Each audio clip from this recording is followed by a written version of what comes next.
911, what's the location of the emergency? Oh, number one. Some guy just hit this old lady with a big wooden stick. Okay. Let me get medical. Yeah. Stay on the line. Yeah, she's bleeding really bad. She was just waiting to cross the street. That is all she was doing. 75 years old, standing at a crosswalk in Seattle, Washington, on a cold December afternoon in 2025. She was not in the wrong place at the wrong time. She was in a normal place doing a normal thing. That is what makes this story so difficult to sit with.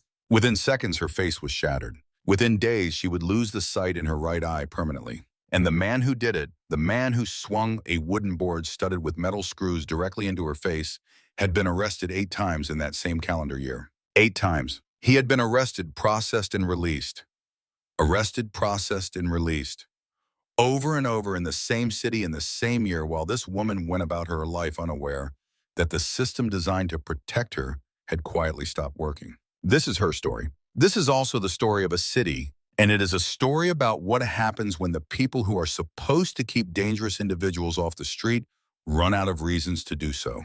My name is not important. What is important is that you hear this. December in Seattle is a particular kind of gray. The sky does not commit to rain and does not commit to clearing. It just hangs there low and heavy the way it does for weeks at a time in the Pacific Northwest winter.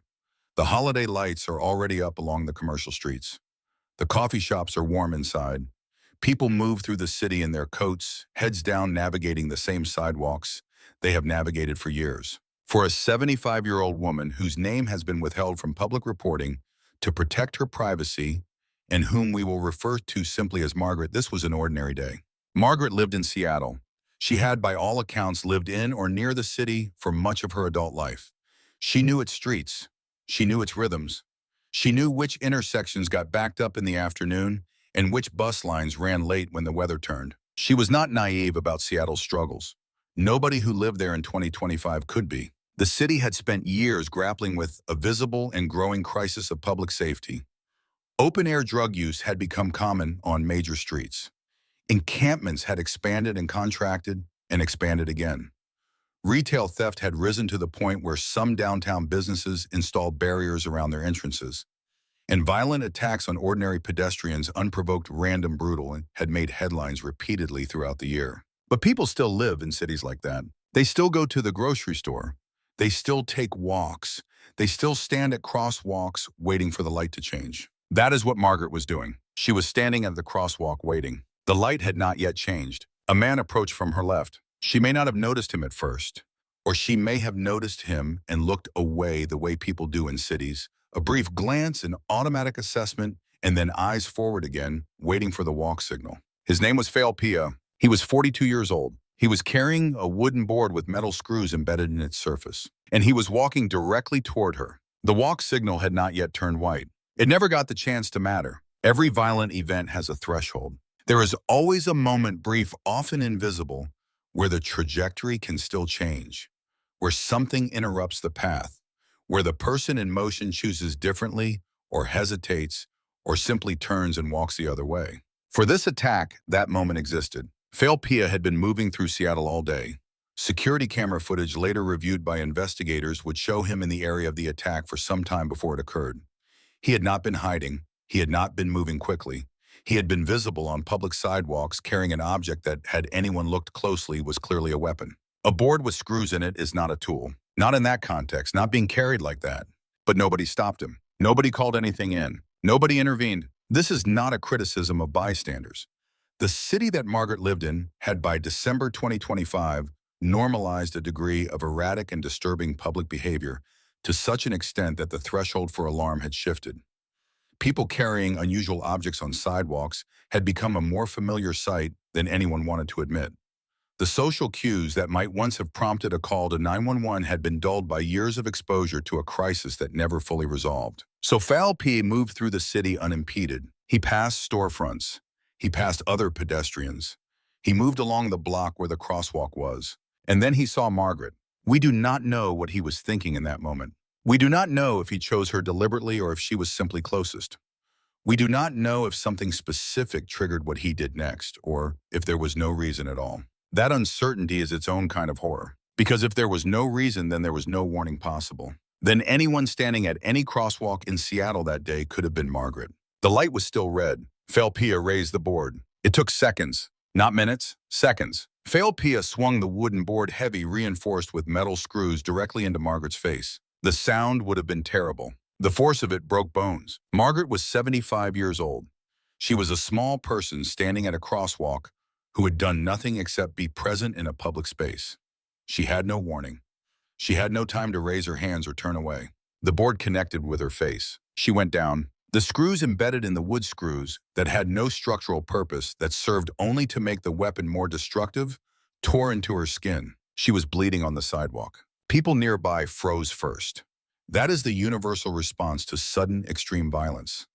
The brain does not process it immediately.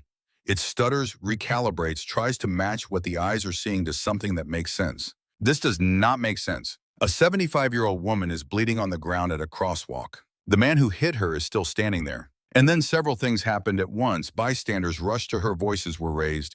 Someone called 911 and P began to move. Margaret was conscious. She was in agony. She was bleeding from her face. Her cheekbones had been fractured. Her right eye, the eye closest to the point of impact, had been irreparably damaged. She would never see from it again. Somewhere nearby, a security camera was recording everything. The 911 call came in fast. Bystanders, pedestrians who had witnessed the attack, people who had been nearby on that December afternoon, did not hesitate.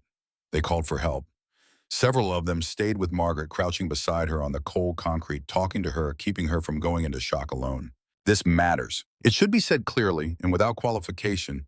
The people who stopped, who stayed, who made the calls, who did not walk past, they did exactly what human beings are supposed to do for each other. They are part of this story too. Seattle Police Department responded quickly. Officers arrived at the scene while P was still in the immediate area. This was critical. In many of these ways, in the broader category of random, unprovoked street attacks that had plagued Seattle throughout 2025, suspects disappear into the city before any effective response is possible. That did not happen here. Officers located P within a short distance of the attack. He still had the board. The weapon that had broken an elderly woman's face and destroyed the sight in her right eye was still in his possession when police caught up with him. He was placed under arrest. For investigators, the presence of the weapon was significant, not because they needed it to establish what had happened, since the attack was captured on surveillance footage, but because it removed any ambiguity about intent. Carrying a board with screws through a populated area is not accidental. It is not incidental. It is a choice. Pia was handcuffed. He was transported to a police facility. And here is where the story becomes not just a crime story, but a policy story. Because when police ran Pia's record, what they found was not a person who had recently descended into erratic behavior. What they found was a person who had been in their system continuously throughout the year. 8 arrests in 2025 alone. 8. The question that every detective, every officer, every prosecutor, and every citizen would ask in the days that followed was the same. How was he still on the street? The interrogation room in a Seattle police facility is not dramatic. It is not the way these rooms look in movies or in prestige television, all steel and one-way glass and calculated psychological theater. It is functional. A table, chairs, fluorescent light, a camera mounted in the corner, a door that locks from the outside. Pia was brought in and seated. He had been processed. His hands had been documented, photographed, checked for injuries consistent with the attack. He had been read his rights. He had been offered water. Now he sat across from detectives who already knew a great deal. They had the footage. They had the weapon. They had the scene. They had witness accounts from multiple bystanders. In interrogation training, experienced detectives are taught a fundamental principle. You do not begin by telling the subject what you know. You begin by asking questions to which you already have the answers. You watch for the inconsistencies. You measure the gap between what the subject says and what the evidence has already established. The gap tells you everything. The detectives began with baseline questions. Where had P been that day? What had he been doing? Did he know the woman who was in the hospital? Had he been at that intersection? Every question was an opportunity. Every answer, truthful or not, created a record. And P, sitting in that chair under fluorescent light, with his history of 8 prior arrests in the same calendar year, understood something that most people in that room understand. This was not his first interaction with law enforcement. He had sat in the rooms like this before. He knew how this worked, but knowing how something works and being able to escape its consequences are two very different things. The detectives had seen the footage. They knew exactly what had happened. The question was whether FALP would make the choice to acknowledge it and what his explanation would be when he did. The details of FALP's interrogation have not been fully disclosed in public reporting as of the time this script was produced. That is not unusual. In active criminal cases, interrogation transcripts and recorded statements are typically withheld from the public until the case moves through the court system. Defense attorneys file motions. Prosecutors manage evidentiary disclosure. The full picture emerges in fragments over months, sometimes over years. What can be said is this: FALP was in the system. He was known. He had a record that stretched back well beyond 2025. And that record, those 8 arrests in a single year, created a context for investigators that no amount of alternative explanation could easily overcome. When a person has been arrested 8 times in 12 months and is then caught within minutes of a violent assault with the weapon still in hand, the narrative available to them is extremely limited. What detectives typically look for in situations like this, and this is informed by publicly available forensic psychology literature on violent offenders, is not a confession in the classical sense. They are looking for the subject's theory of the event. Does he claim he was defending himself? Does he claim the woman was the aggressor? Does he claim he has no memory? Does he claim someone else was responsible? Each of these positions, however implausible, tells investigators something about the subject's state of mind and level of premeditation. A claim of self-defense against a 75-year-old woman at a crosswalk, for instance, would require a specific kind of cognitive distortion. A distortion that in the context of forensic mental health evaluation would be highly relevant to how the case proceeded. A claim of no memory would invite toxicology screening. A claim of mistaken identity with a weapon in hand and footage of the attack would represent something else entirely. Whatever FALP said in that room, the evidence surrounding him was overwhelming. The footage was clear. The weapon was real. The victim was in surgery. And his record, those 8 arrests, was sitting in a file on the table between him and the detectives, impossible to ignore. In a case like this, investigation is not primarily a mystery. The perpetrator is known. The weapon is recovered. The footage is clear. Multiple witnesses are available. What investigation in this context means is architecture. The prosecutors need to build something that withstands every challenge a defense attorney will bring. Every link in the chain of evidence must be documented, logged, authenticated. Every witness account must be collected in a formal statement. Every frame of surveillance footage must be extracted and preserved with chain of custody documentation. Every injury must be photographed, measured, and linked through forensic testimony to the weapon. This is meticulous, unglamorous work, but it is the foundation of accountability. The surveillance footage was central. Seattle, like most major American cities, has a dense network of cameras on storefronts, on transit infrastructure, on municipal buildings, on private businesses. The crosswalk where the attack occurred was within view of at least one camera, and investigators worked quickly to identify and preserve that footage before it could be overwritten or lost. Overwriting is a real threat in these cases. Most security camera systems operate on a rolling loop. Footage is recorded over older footage after a certain number of days. In violent crime investigations, one of the first priorities is always to contact every property owner in the area and request preservation of any footage from the relevant time window. The Seattle detectives working this case moved fast. They also conducted formal interviews with every identified witness, bystanders who had been present at the crosswalk, people who had seen FALP in the minutes before the attack, anyone who could place him in the area carrying the weapon moving toward the intersection. The medical component of the investigation was equally important. Margaret's injuries were formally documented at the hospital. The fractures to her facial bones, the damage to her right eye, the pattern of injury consistent with a forceful blow from a rigid object at a specific angle. A forensic examiner reviewed the injuries in the context of the weapon, the board, with its embedded screws, and produced findings that confirmed scientifically and formally what the footage had already shown. The medical documentation also established permanency. Margaret would not recover her sight in her right eye. That permanent loss is legally significant. It distinguishes this crime from a simple assault.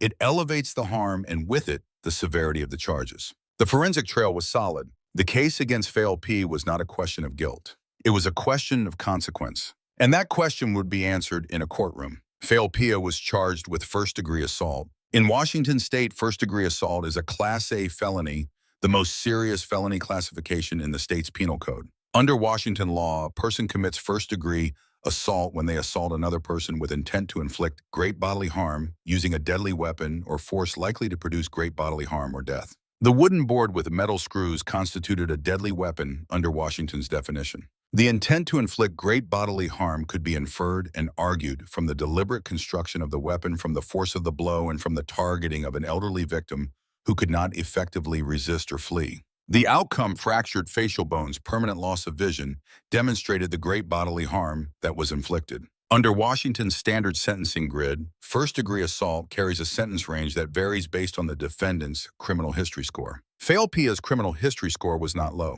It could not be. 8 arrests in a single calendar year layered on top of whatever prior record existed before 2025 represented a criminal history that would push his sentencing range toward the upper end of the grid. In Washington, first-degree assault carries a maximum sentence of life imprisonment.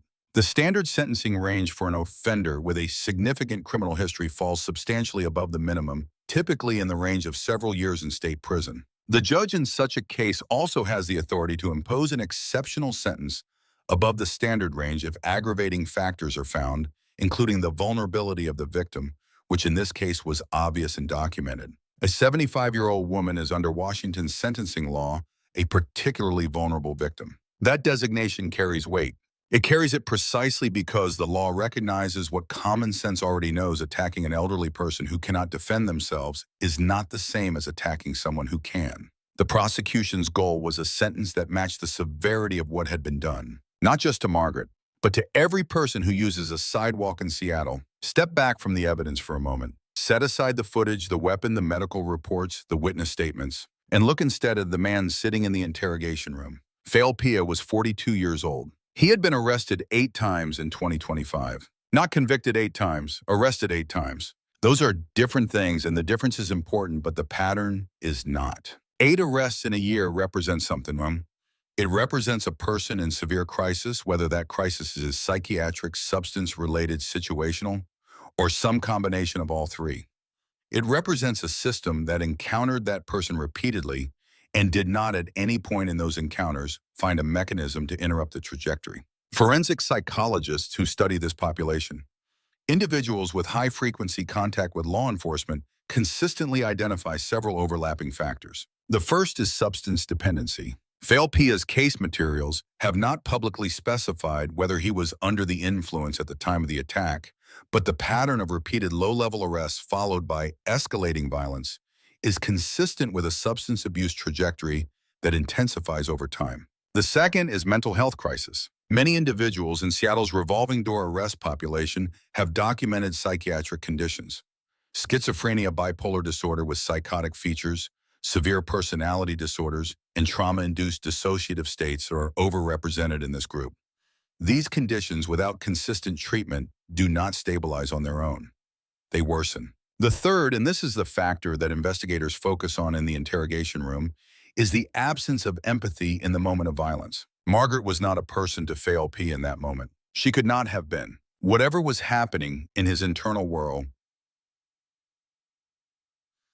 whatever distorted reality he was navigating, whatever substance was shaping his perception, whatever psychiatric state had taken hold, it had reduced a human being who had lived 75 years of a full life to an obstacle or a target or possibly nothing at all. That is not a defense. Let me be clear about that. The absence of empathy in a moment of violence does not absolve anyone of responsibility for that violence.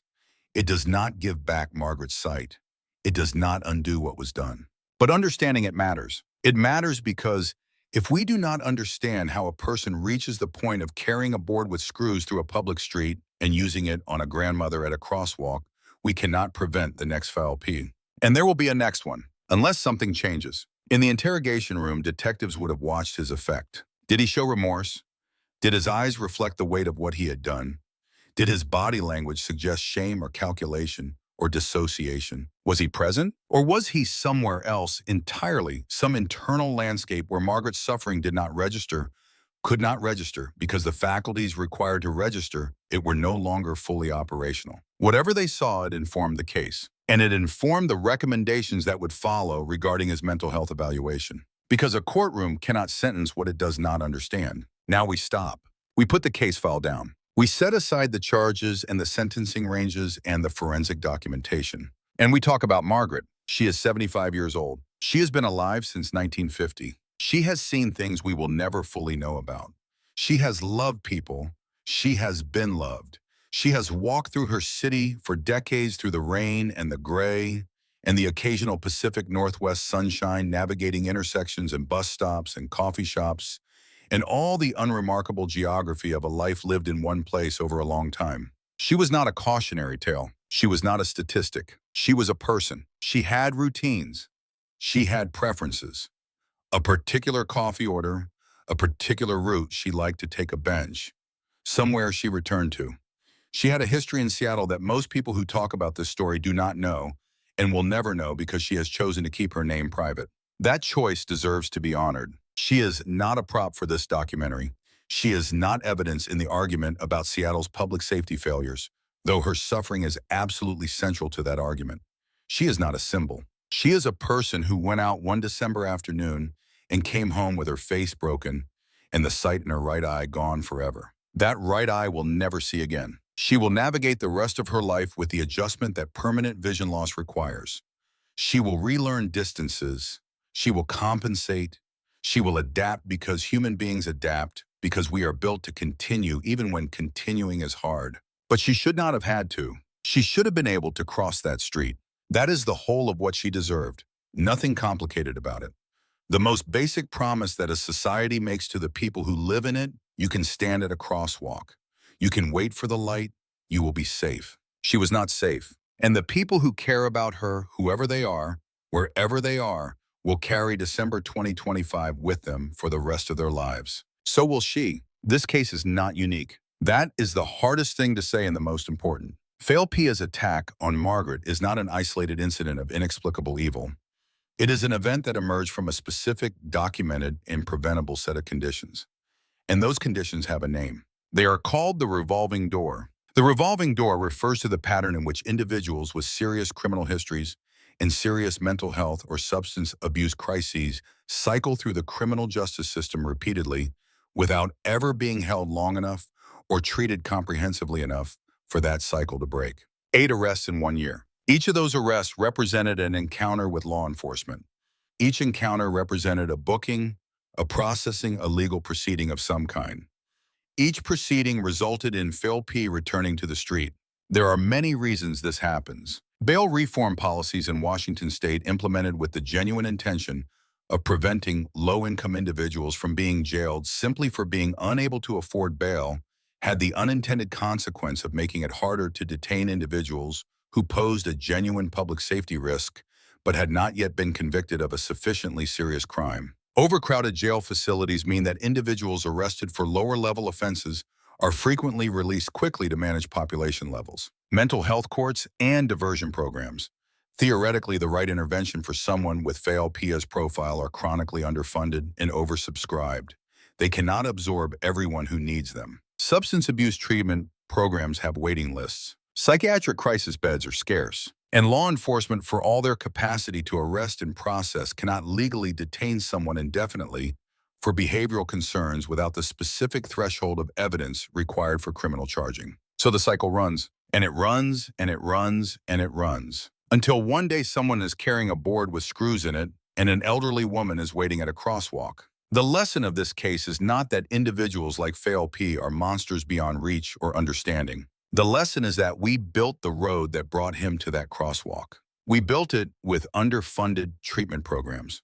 We built it with bail policies that prioritize one form of justice at the expense of another. We built it with the quiet, socially acceptable decision to normalize visible crisis in our public spaces until the normalization became indistinguishable from acceptance. And Margaret paid the price. A 75-year-old woman paid the price for policy failures she had no part in creating. That is not acceptable. It should not be acceptable in Seattle. It should not be acceptable anywhere. The solution is not simple. Anyone who tells you it is simple is selling something. But complexity is not the same as impossibility. It is not impossible to fund mental health crisis services adequately. It is not impossible to create a legal framework that allows prolonged intervention for individuals with demonstrably dangerous behavioral patterns. It is not impossible to hold both values, protecting civil liberties and protecting the public at the same time. It requires will. It requires resources. It requires the political courage to say that what happened to Margaret was not an acceptable cost of doing business in a modern American city. Seattle changed after this, or at least Seattle talked about changing. Mayor, city council, police department, community organizations, advocacy groups, legal scholars, mental health professionals. Everyone had a take. Everyone had a plan. The debate was real, and some of it was productive. In the aftermath of this case, in the weeks and months that followed, there were concrete conversations about reforming the conditions that had allowed someone with foul P's history to remain on the street. Whether those conversations produced lasting change is a question that only time can answer. Margaret is still alive. She has not spoken publicly about what happened to her. She does not owe anyone that. She does not owe anyone her trauma or her grief or her adaptation as a form of public education. But she is still here. And her right eye, the one that we'll never see again, is a permanent physical record of what the city of Seattle permitted to occur on one of its streets in December 2025. Felipe is in the criminal justice system. Whether his sentence will be sufficient, whether he will receive the mental health and substance abuse treatment that he clearly needed years before he ever reached that crosswalk, whether he will emerge from incarceration safer than when he entered it. These are open questions. They are the questions at the heart of every case like this. Here is what I want to leave you with. When you think about this story, I want you to resist the easiest emotional response. The easiest response is rage. Rage at fail P. Rage at the city. Rage at the system. Rage is real and rage is valid, but rage does not build anything. It does not write a better bail policy. It does not fund a mental health crisis center.